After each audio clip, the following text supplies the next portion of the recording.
डिग्लोबलाइजेशन और व्यापार संघर्ष के इस दौर में जॉबी के पास 95% से अधिक का ऊर्ध्वाधर एकीकृत आपूर्ति श्रृंखला है और वह चीनी निर्मित पुर्जों का बिल्कुल भी उपयोग नहीं करता।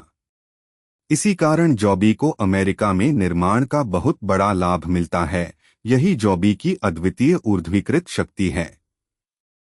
टोयोटा के पास भी संयुक्त राज्य में लगभग 30 उत्पादन सुविधाएं हैं, जहां कारों के साथ साथ ट्रांसमिशन और इंजन के पुर्जे बनाए जाते हैं। इसलिए बाजार के पूरी तरह खुलते ही अतिरिक्त क्षमता का उपयोग करना आसान होगा। इसके अलावा टोयोटा जॉबी को पुर्जे और इलेक्ट्रॉनिक्स प्रदान कर रही है। उनका सैलिनास में भी एक संयंत्र है।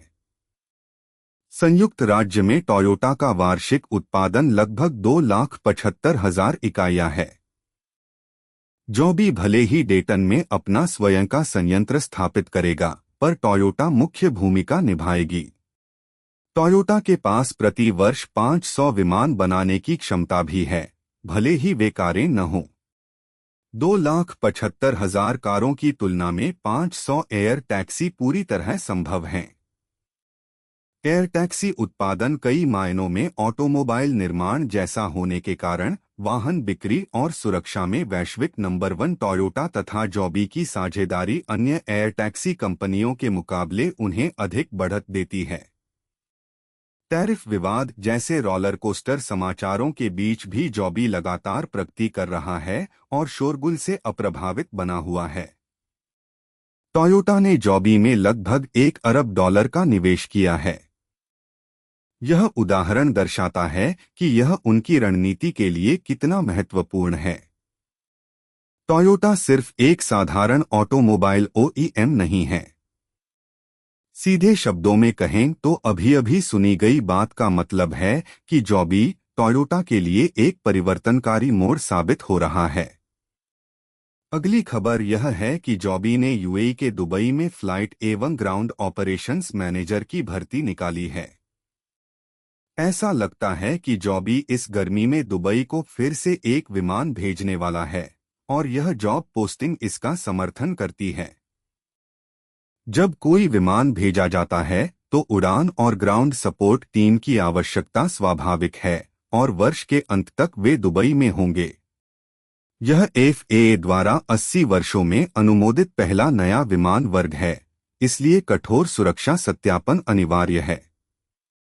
फिर भी जॉबी ने अपना एयर टैक्सी इतना सुरक्षित डिजाइन किया है कि वह पारंपरिक हवाई जहाज या हेलीकॉप्टर से भी अधिक सुरक्षित है और वह एफएए से प्रमाणन सुचारू रूप से प्राप्त कर रहा है। मुख्य बात यह है कि चाहे एक मोटर या बैटरी विफल हो जाए, विमान उड़ता रहता है और यात्रियों को कुछ पता भी नहीं चलता। हाल ही में जॉबी ने घोषणा की कि 6 में से 2 मोटर विफल होने पर भी सुरक्षित उड़ान संभव है। सामान्य समझ से भी स्पष्ट है कि एयर टैक्सी आम लोगों द्वारा उपयोग किए जाने वाले हवाई जहाज या हेलीकॉप्टर की तुलना में कहीं अधिक सुरक्षित है। जॉबी एयर टैक्सी में 6 मोटर हैं, जबकि एक सामान्य विमान 2 मुख्य इंजनों पर निर्भर करता है। यदि विमान के इंजनों में से एक भी विफल हो जाए तो यह घातक दुर्घटना में बदल सकता है। इसके विपरीत यदि जॉबी एयर टैक्सी की 2 मोटर विफल भी हो जाएं, तो भी 4 मोटर शेष रहती हैं जो इसे किसी सुरक्षित स्थान पर उतार सकती हैं और इस क्षमता की पूरी तरह पुष्टि हो चुकी है। इसके अतिरिक्त जॉबी एयर टैक्सी की प्रत्येक मोटर को 2 स्वतंत्र पावर फीड मिलते हैं, जिससे यह पारंपरिक विमान की तुलना में बहुत अधिक सुरक्षा प्रदान करती है।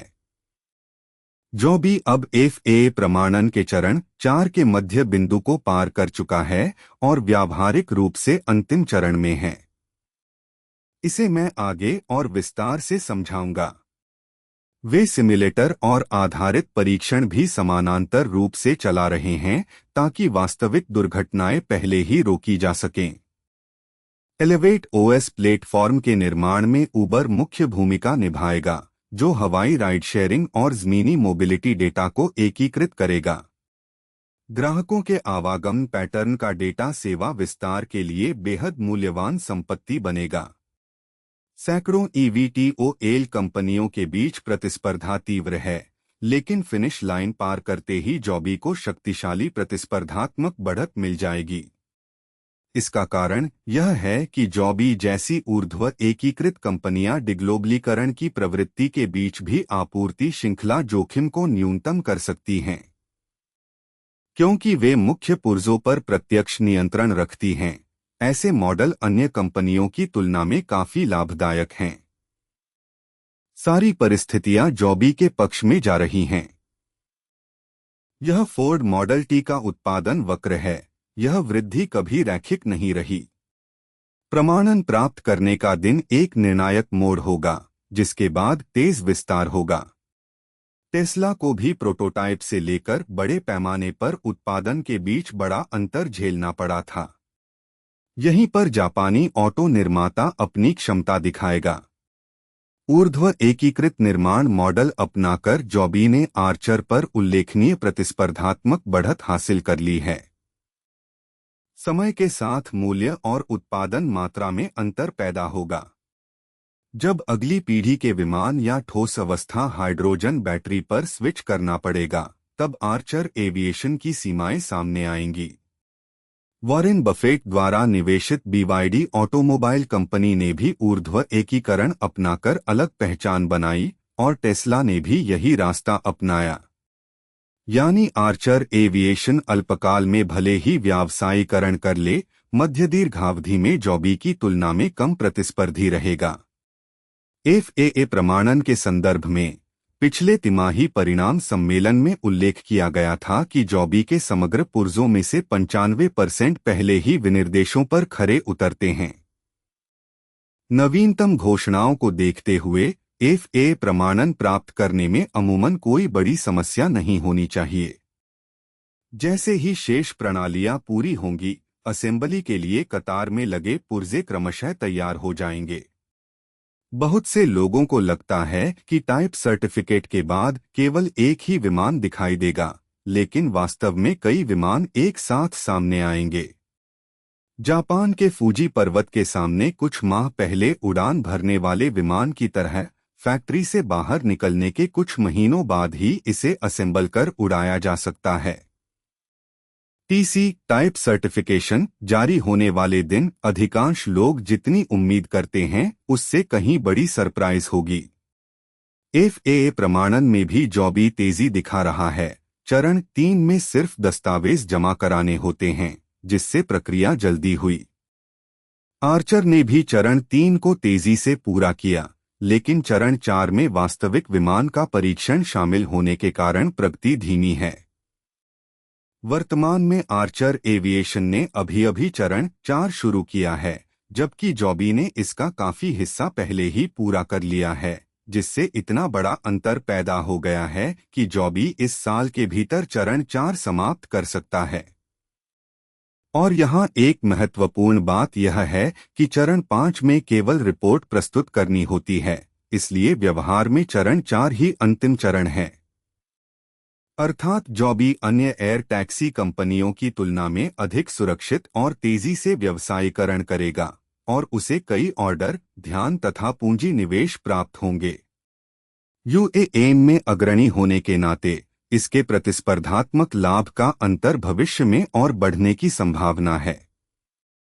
कोरिया जैसे छोटे देश में एयर टैक्सी का उपयोग अर्थपूर्ण है, लेकिन जापान, अमेरिका, यूरोप और चीन जैसे स्थानों में इनका महत्व और भी अधिक है। ये देश कोरिया से कई गुना बड़े हैं, इसलिए हेलीकॉप्टर यात्रा की मांग अधिक है।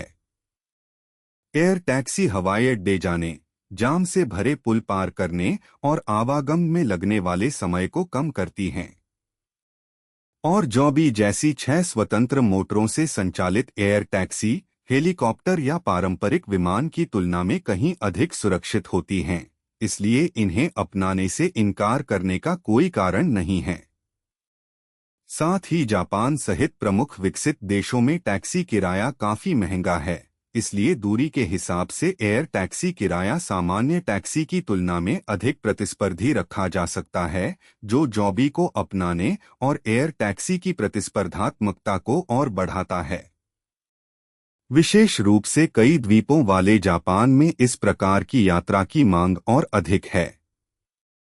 एयर टैक्सी लगभग कारों जैसी ही हैं, इसलिए टोयोटा जॉबी की दूसरी सबसे बड़ी शेयरधारक है और प्रमुख पुर्जों के उत्पादन का समर्थन करती है। यही मांग जॉबी में लगातार अतिरिक्त निवेश का कारण है। टोयोटा जॉबी के साथ मिलकर न केवल जमीन आधारित वाहन बाजार बल्कि वैश्विक एयर टैक्सी बाजार का भी नेतृत्व करने की तैयारी कर रही है। इस स्तर पर टोयोटा एयर टैक्सी बाजार में बढ़त हासिल करने के लिए अपना समर्थन छोड़ने वाली नहीं है। दुनिया की नंबर 1 ऑटोमोबाइल कंपनी टोयोटा अब एयर टैक्सी बाजार में भी पहला स्थान हासिल करने की कोशिश कर रही है। इस व्यापक स्थिति और जॉबी के डिजाइन तक की समीक्षा के बाद हमने जॉबी का लक्ष्य मूल्य $80 निर्धारित किया है। यह खरीद बिक्री की सिफारिश नहीं है। हमने विस्तार से जांच करने की कोशिश की है, लेकिन कुछ त्रुटियां हो सकती हैं, इसलिए कृपया सावधानी बरतें और इसे केवल निवेश के संदर्भ के रूप में उपयोग करें।